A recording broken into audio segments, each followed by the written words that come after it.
Hey Joe, how you doing? I'm well, thank you, Sina. Thank you very much. How are you doing? Yeah, really good, thanks. It's really good to finally chat to you. I know we've been speaking for a while. Actually, you were one of the first people, funnily enough, to message me when I first launched my podcast back in April last year. It's been going for like over a year now, which is a bit crazy. But you were one of the first people to message me saying like, "Good job on the podcast, great for launching." And we never met before, so it was a bit like, "Oh wow, people are noticing the podcast." It was a really nice message. And ever since then, we haven't really spoken until now. So it's quite funny because the podcast has grown massively since then, and it's really nice that it's kind of come full circle, and now you're on the podcast. It's absolutely class. And just look, at the progress from your first episode to the episode you're putting out now, you know, game changer in terms of the difference. So hats off to you on that. Yeah, massively. Like, yeah, it's been a big step up for sure. I remember that first ever episode. It was not the quality. It's not as like it's definitely not that great in terms of when you compare it to this, of course. But for any podcasters or wannabe podcasters out there, it's okay if the first few aren't that great because you do learn a lot and you do come a long way just from talking to people. So anyway, I guess like when you did message me, I think what would be really cool to mention is because before we start recording, you were mentioning how you have a rule when people network with you, when people add you on LinkedIn or follow you, and I think you probably followed your own rule there when you added me. For sure. For sure. So the rule is I don't want anyone following me unless they send me a message to introduce themselves. And I got this from when I was building an audience as a YouTuber at Cambridge. There would be so many people that would start following me and they would start, watching my videos, but I had absolutely no clue who they were because the dialogue was always one way. So I made this rule. I said, guys, I want to know who you are. Like, this is really interesting to me. And when you're building an audience online of any kind, it always helps the process if you can actually understand who is watching and learn a bit about them. So now, 100% this a rule. If somebody's going to follow me on social media, they've got to drop me a message, even if it's just saying, "Hey, I heard you on the podcast. My name is, Mm. Alfie, and I'm from this country, or I study this at uni. Whatever it is, that's good for me." There you go. And you follow your own rule as well. Whenever you add people. 100%. Best thing to do on social media if you're reaching out to people, don't just add them, drop them some kind of message to show that this wasn't an automated ad, but Mm. rather I actually want to follow you. There's a reason because I want to follow you because your content bangs and it is all wonderfully interesting. It makes sense if you think about it. I haven't really thought about it before, but it does make a lot of sense, especially with building rapport. Because I've had so many people, as I imagine you, add me on LinkedIn or whatever, or follow me or whatever, and it's just like you don't know who they are. Yeah, like you don't actually know how they found you, as well as another thing, like why they added you, those different things. And it would be amazing to know like why, or how they've come across you and stuff like that, why they're interested. I think I'll probably follow that rule personally. Whenever I add someone, because I do get lazy. I add them. Obviously, you have to wait for the confirmation and stuff, but then you kind of forget about it. I will probably have to follow. I'll probably follow that rule now because it makes a lot of sense. Um, because I don't want people to feel like that I'm adding them just because just for the I don't know, personal value gain or stuff like that. You actually want to add them, so you can get to know them and stuff like that, right? Yeah, for sure. And on LinkedIn, you can choose to personalize an invite. So you don't have to connect with somebody and then have to wait. Rather, you can personalize the invite or add a note without having to pay anything extra. Just so, that allows you to add a few sentences of a message. And on Twitter, a lot of the time people have their DMs open. Um, Instagram, sometimes you can message people as well, or you can just leave a comment of some sort. Yeah, no, that's great advice. And obviously, at the end of the podcast, it will tell you guys like how you can follow Joe, what platforms are the best to follow him on. But I think you mentioned something amazing. I didn't know you were a YouTuber before, which is a bit like, so you were a YouTuber while you were at Cambridge Uni, right?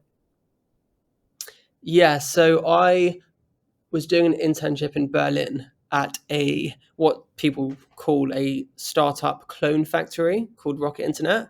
Um, they're very well known in the startup space, for better or worse. They build brilliant companies, but the idea is that they take proven online business models and they apply them in a very similar way to markets that the original company hasn't yet conquered. So if we look at Deliveroo, let's say Deliveroo starts in the UK and then expands to America, this company may come along and create the exact same model with different branding, and they'll say, okay, well, Deliveroo haven't yet got to, Eastern Europe or Latin America. So they're going to launch a competitor there essentially. So that's what the startup did. Whilst I was there, I found myself consuming an unhealthy amount of Gary Vaynerchuk content on social media because I'm just obsessed with him and I think he's brilliant. And he kept on, banging on about this idea of a personal brand and how valuable it is. And I thought to myself, I already share everything about my life, my journey, my achievements, my learnings on my personal Facebook page. But the thing is, that's between four closed walls. There's nobody new who's going to be brought into my Facebook page if I continue doing that. But I'm very happy to tell people about my life and to kind of build friends over the internet. So I thought, how could I scale myself as an individual? And then, after a few more Gary Vaynerchuk videos, I realized the best way was through building a personal brand on a platform that could actually scale. And for me, that was YouTube. So what sort of stuff were you putting out there? Just stuff around your life? Were you trying to share some educational content? What sort of stuff was it? So it was just vlogs. So I would go about my daily routine and I would hold a camera up, like this, speak directly into the lens of the camera, and then edit it in a fun way. Got a lot of inspiration from Casey Neistat at the time. And then I would package that as a YouTube video and upload it. But it wasn't till I finished that internship and arrived back in London and then moved to Cambridge for my final year of university that I started to actually get traction, because my videos would get 100 or 200 views, and that was from people who knew me or people who just stumbled across the video and watched it for a few seconds. But as soon as I got back to uni, the title and the content just changed generally. So the first video I uploaded was my final year at Cambridge, and all of a sudden, instead of getting 200 views, I got 1,000. And then that video went from 1,000 views to 2,000 views. And after a few uploads about being a student at Cambridge, it became pretty clear that there was this gravitas around Cambridge University and also around just being a university student in the UK generally. So I started to pivot the content and the branding of the content specifically towards being at Cambridge, and the views shot up. And so within a year, I think I had over 20,000 subscribers. The view count was over 2 million views, had individual videos getting over 100,000 views. And we had built this really cool community of people who enjoyed the content and also enjoyed talking to the other people that enjoyed the content. That was a wonderful experience that very much informed the whole creation of WOW, which is the personal branding agency that I run. That's amazing. So that, I guess, like, starting your YouTube channel was your first kind of taste. I mean, you did start it purposefully to go down the route of personal branding, but I guess like the YouTube channel was your first taste of building your personal brand on a more scalable platform rather than Facebook, because the Facebook, I mean, it's not designed for that sort of thing, right? So yeah, I think, like, what was that experience like of actually seeing that growth, and like what in your mind made you want to kind of double down on that and to start WOW? So we hear stories now about, KSI, Logan Paul, Mr. Beast, PewDiePie, Sarah Dietschy. There are so many online influencers who absolutely smash it. And there's this whole, economy for creators that has come out of nowhere, which, more or less started with YouTube. Back in the days, it was, Alfie Days and Zoella who were leading it all. And I think I saw that, I noticed that, and I thought, if I'm the kind of person who wants to share and is happy to share and also likes the process of creating content, then there's a ton of opportunity out there for me. So in terms of the process, I had a crash course in video editing. I had a crash course in content creation, in understanding social, just branding, positioning, narratives, analytics. I would look at the watch time of a 7-minute long YouTube video, and you would see a graph from when people join, it would say 100% of people are still watching. And then it would, trickle down to, 40% of people who were watching at the very end. So then you start to think creatively or strategically. The end of the video is typically where YouTubers will say don't forget to follow me, don't forget to subscribe. Whereas, if you know that 40% of your audience are listening at that point, then you want to bring it forward. So all of a sudden I made the decision to start, trying to gain followers and saying, hey, subscribe at, within the first 30 seconds. So small things like that taught me a lot. It was a very exciting time. Got a bit obsessed with it. I got very obsessed with it. But I learned loads. Yeah, that's really interesting. I'd love to go into that journey of how you started WoW, but I think before we go into that, it would be great to, I guess, find out more about the journey of you going to Cambridge and actually that sort of stuff, because we talked about it before we hit record, and it was a really interesting story. Yeah, sure. So I got to secondary school and was quickly placed in bottom sets for everything. That massively knocked my confidence. I became, the thick guy, the stupid one who got bad grades in my friendship group. And that, it sounds kind of terrible when I talk about it now, but ultimately, teenagers have banter. They will always, especially Brits, find something to make fun of about the others. And for me, it was that I was in bottom sets. So at the time, I didn't think much of it. But then eventually I started to realize that, wow, this was actually having a bit of an impact on me. I don't want to be that guy. I don't want to be in bottom sets. And where it got really serious for me was when I realized that if I stayed in bottom sets for maths, I was only able to take the foundation paper at GCSE, which means the highest possible grade I could get was a C. And I didn't want that. And it was similar for other subjects. So I eventually started working my absolute arse off. And in that process, you learn how to learn, really. You understand how to do tests properly. You understand how you personally revise and remember things and apply things. So worked my arse off. I swapped lunch breaks for revision in the school library. I would ask for extra work from teachers and they would be kind enough to actually review it and mark it. And over the course of the next 4, 5, 6 years, I just became obsessed with academia and the subjects I was doing. But I didn't really think about university much until it must have been year 11, year 12 when people started talking about it. And at that point, I thought, wow, just imagine. It was one of those daydreams, right? Entrepreneurs will daydream about their company going public or about selling their business. I was daydreaming about, like, imagine if I could get into Cambridge. How crazy would that be? And it just felt so distant. But eventually, and this was a long kind of story and a long road in terms of building confidence and, believing in myself, so all the cliche stuff you can imagine. But I eventually applied. Shambles in the first interview. The second interview was great though. I recognized that I messed the first interview up big time. Called my mum on the phone. I was like, yeah, I've screwed this up. It's not going to happen. And she was like, come on, you've got this. There's still one more interview. And I went and gave my absolute all in that second interview. And after that, got the grades, got the offer, got there, boom. So that was a huge, huge part of my life, getting there in the first place. And I think that's instilled in me a whole range of things. Like, if you work your ass off, even if you don't know what you're doing at the very start and you don't know if that work is actually going to be valuable to you, you will find the value in it. You'll find the important stuff and you'll eventually, earn or reap the rewards from that work. Yeah, no, that's amazing. That's such a good story, and I think like that whole sort of process of working hard and then the whole personal branding piece within the YouTube really set you up nicely for starting WoW, right? So like, I guess, when did that whole process of starting WoW, like when did it begin?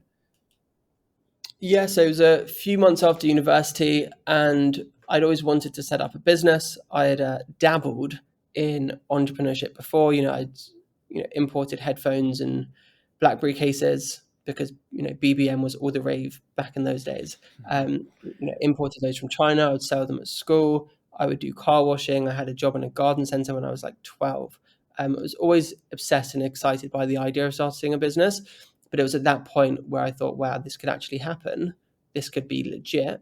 And I could actually leverage what I've done for myself on YouTube to say, hey, you know, I've done this for me. I could probably do it for you. And that was a story of me getting the first few clients for the business. Wait, so talk me through that process, I guess. Like, how did you have that thought process of I could do this for other people and make money from it? And then how's that process of trying to find that first or second client? Because that's kind of like that is the hardest client to get, is your first one. Yeah. Well, hardest or the easiest, and I'll go into that. No, you're right. It is actually really hard. In terms of the thought process, it's funny because a friend of mine, you know, one of the super intelligent guys I met at uni, had actually suggested something similar to me whilst I was at uni, but I didn't really take much notice. It was only when I was in that position and I saw that companies like this in some capacity existed, I thought we could try it. In terms of the first client, the reason I said it could be quite easy is because when I started, I thought we aren't going to be able to get any paying clients because nobody knows who I am. Nobody knows what WoW is or how to pronounce it for that matter. And we have no credibility. So my strategy there was I will give up my own time, you know, to do work and to get testimonials. So I would make deals with individuals. So with, you know, C-suites of small companies and basically say, here's what we do. I would love to do this for you. I'm not going to charge you whatever the price was at the time, but instead I'll do it for free in exchange for a testimonial if we get to the end of the month and you like the work we've done. And, you know, after a few months of that, we had 3 testimonials. And then I went to a client and said, hey, here's what we do. Here's the evidence. You know, why don't we try doing it for you? And then, you know, I got a one-off deal from that. And then that one-off deal then went to, you know, progress to another, to another, to another.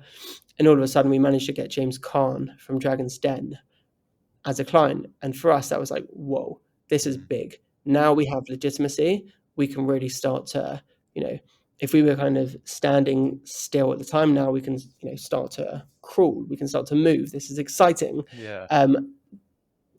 And then, yeah, I mean, it's snowballed in a bunch of ways since then, particularly in the last year. But that was the initial, you know, thought process and the initial ways of getting clients. That's amazing. I know a lot of, for freelancers especially, at the beginning, trying to find that first client is really challenging. But that's a really good way to do it, is, you know, working for free, getting that testimonial, getting that recommendation, and then, you know, showing that proven use case that you can do it, and then doing it for someone else. So yeah, that's amazing. I guess, like, what was the kind of process of going from that first client to James Caan from Dragon's Den? It was an interesting one. It was an interesting one because whilst I was getting these free campaigns in, and whilst I was getting these kind of low ticket small campaigns in, I wasn't making that much money. And it got to around month 6, month 7, month 8. And I just thought, you know, maybe I should drop this because given it a try, I really have given it my all, or so I thought at the time. And everyone around me who I trust, who is smart, is telling me, well done, you tried it, now get a job. So I started to listen to them and I started to apply to jobs. I applied for jobs which were so like hilariously outside of my skill set, like CMO, like chief marketing officer roles at, you know, 50-person companies. Like, what a joke. I had no idea what I was doing, no clue whatsoever. And I would promptly get rejected from each of those. And then the James Caan situation happened. So that definitely gave me, you know, a lease of life and a whole new, you know, pool of energy to draw from. That's really interesting. So you were actually on the verge of giving up. Well, not giving. Well, yeah, moving on to something else. Yeah, 100%. 100%. I was doing it. I was going through the process. I was trying to find jobs. Wow, that's crazy. So, did you already put that proposal to James Caan's team? I imagine it wasn't just him directly; it was his team. And then they got back to you while you were applying to other jobs. It was a similar time frame. I'd have to look at my emails to figure out the actuals. So can't answer that specifically, unfortunately. Yeah. Okay. But I mean, it was all around the same time, which is pretty Yeah, cool. it's mental to look back on in hindsight. It's pretty crazy. Yeah. So that one, obviously, you don't have to go into like numbers or whatever, but that one was like a high ticket contract or whatever. and that gave you a lot of validation to know that there is something here. I can carry on. I don't need to, get a job. I don't need to move on. Exactly, spot on. And being able to say that we worked with somebody who the vast majority of our clients had watched on TV for years helped us big time, because they were just attracted to that. And then I think it was after 3 months of working with James, we were in London together, and we were doing a photo shoot for James, and I was like, let's get a photo. So we got a photo, and I was like, can I upload this? And he was like, yeah, sure. So uploaded the photo saying that we worked together and talking about how it was one of my proudest achievements in starting the business. And then, got a huge amount of traction from that. I think when people see you standing next to somebody that they know and respect, they instantly, even without realizing it, see that knowledge and respect kind of bleed into you as well, and they associate the two of you as being together. So that massively helped from the kind of new business front, and massively helped with clients. Before we go on to, I guess, like personal branding advice and strategy for young people listening, I guess, like, what was your, I don't know, like, what were your like social media channels looking like before that James Caan photo and afterwards? Like, what changed for you as a business? I think what changed was the ability to publicly say that we worked with him, and also the ability to know that we had him as a client. So two things. One is the mentality of, wow, I mean, this guy wants to work with us. That's pretty cool. There's definitely something here. And then the second part was, look, everyone, we work with this really impressive person. If he can trust us with his brand and his reputation, which he has crafted for decades, then we've got to be doing something right. You can trust us as well. So twofold: the mentality, and then the tangible, impact and look of it. Cool. Yeah, that's amazing. So you've been doing this for a number of years, and your agency specifically concentrates just on personal branding, which is an amazing angle because a lot of other sort of like agencies out there concentrate on a whole, array of different services, and personal branding being maybe one of them that they don't really specialize in. So it's amazing that is your specialty. So I think what would be amazing for me to know and for other young people listening to know is, I guess, advice when it comes to actually building your personal brand. I know you started a YouTube channel early on, but you must have learned a lot since then. So I suppose for someone that is maybe like 18, 19, whatever, that wants to, or like it could be older, whatever, like that wants to start their personal brand now, like what do they do? Sure. So I'll make an assumption here in that whoever's listening, hello, hi, how are you? Lovely to see you, lovely to meet you. Whoever's listening is a young person, and they don't currently have a big profile on LinkedIn. They don't have many followers, they don't have many connections, all of that jazz. So what I would say is, first of all, find somebody who you respect and admire, who you follow on the platform. Have a look at how they organize their profile, the profile picture, the banner, the tagline, which is a sentence that sits underneath your name, the about section, the experience section, and the education section, and take what you like from that and use that almost as a template to fill yours out. That will give you a bit of confidence in that your profile is kind of ready to go. It's ready to be seen. The next step is about engaging. So the assumption here is that you don't currently post content, or you don't post it often. So the first thing you need to do is start, curating a newsfeed of content that you like. So if you're really into marketing, start following marketing people. If you don't know who to follow, type in Forbes 30 under 30 for marketing. Or if you're really into fintech, or if you're really into behavioral sciences or anything else, just find the people online, find their profiles, and then go from there. Once you start following more people, you'll see more and more content on your newsfeed, and it will become, similar to TikTok in that you're fed the stuff that you like. But the more you engage with certain content, the more you start to see that content. Then it's all about actually showing up, showing your face, and commenting on these posts of people that you follow. Um, you know, it's one thing to just comment a fire emoji, which is something that I do often. I do But do it's that from much time better. to time. It's a very lazy thing to do, but I mean, I don't know, I just do it from time to time. It's just great to drop a fire emoji Yeah. or the raising hand emoji. It's like, yeah. Um, but yeah, I mean, that's one thing, and that's better than not commenting at all. But if you're to comment and actually share your opinion and actually share your thoughts, your experiences, it's considerably better because people can start to gain familiarity with who you are, what you believe in, what your stories are. So once that's done, and once you're in the process of doing that, first of all, you're going to start to enjoy it because you'll see that people engage back with you, and you'll realize like, oh, whoa, hold on a minute, this woman's on TV, or this woman has built an empire and she just responded to my comment. That feels cool. Like I get it. So there's a bit of that which will happen naturally, but also once you've started almost priming the audience in that way, you can then start to post content, and that's where things start to get really interesting. That is how you build your personal brand. In essence, building your personal brand, building your reputation is about creating these pieces of content which have a life of their own, which almost float off into the distance, grab eyeballs, and then bring them back to you. So you're catching people's attention, and then almost like pulling them towards you, like a gravitational pull towards you. And the reason why I talk about the importance of engagement first is if you imagine, you're in a big bar full of people, and it's not an open mic night, but there is a microphone on stage, and nobody's on stage. Everyone's speaking in their own kind of clusters of people. And let's say you just walk up the stairs slowly onto the stage. Nobody really looks at you as you're walking on, the spotlight shining on you, and you just start speaking. You're definitely going to get some eyeballs.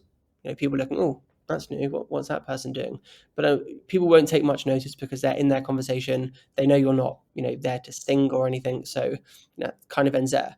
Whereas if you got to that bar half an hour earlier and you started introducing yourself to everyone and going up to each group of people and, asking them questions, introducing yourself, telling them a bit about you, and then you start walking onto the stage, all of a sudden, as soon as you take the first step onto the stage, people are going to be like, no way, that's Joe. Look what Joe's doing. He's getting onto the stage. He's ready to speak. He's ready to do something. And then someone's going to call out, whoa, hey. Someone else is going to look at you, and all of a sudden, woo, you've got a bit of an applause going. There's an aura, there's an atmosphere. You're walking up to the microphone. People love it. They're waiting for you to speak. That is the difference between engaging first and not engaging at all. Yeah, no, that's amazing. That's a really wonderful way to put it. It's a different way. I haven't really thought about it before. I have, within the last year or so, I've been concentrating more on personal branding personally. And that's probably the best way I've heard it of why you should do it. Like what's the value there? And I guess for people, this is a very common question, I guess, as well. For people that are a bit shy, that don't want to like show their face as much, you must get that a lot as well. Like, what do you do in that situation? You were very, open about sharing things about your life, showing your face and stuff like that. But I know a lot of people that won't do that, or won't be comfortable doing that sort of thing. So, but there's still value for them to create a personal brand, right? Absolutely. So a personal brand isn't just about your past and your experience. You see some brilliantly vulnerable posts on LinkedIn, which really kind of go into depth about somebody's personal life or their upbringing. And it's stuff that a lot of people wouldn't feel comfortable sharing. And you don't, that's okay. You don't need to share those things. If you think about the best way of doing it is think about an internship or a piece of work experience you've done recently. Think about your managers and your colleagues. Now imagine a hypothetical WhatsApp group with those people. What would you post in there that they could be of interest in? So, if you get good grades at uni and you graduate, you may post it in there. If you are really into green energy and sustainability and you see a really cool article in The Economist, you may post it in there. And you may also say, oh, I actually don't agree with the premise of this article because. Or if you're into marketing and you see IKEA do a brilliant campaign in response to Cristiano Ronaldo saying he doesn't want to drink Coke and he prefers to drink water, if the people in that group know that you're into marketing and advertising, it may make sense for you to post it in there as well. So if you think about your world and this WhatsApp group of professionals that you've worked with before, what would they be interested about? Start applying that to the external, to LinkedIn. Yeah. So you're not going to write in that group about the time you really struggled with your mental health. You might do, and that would be really well received.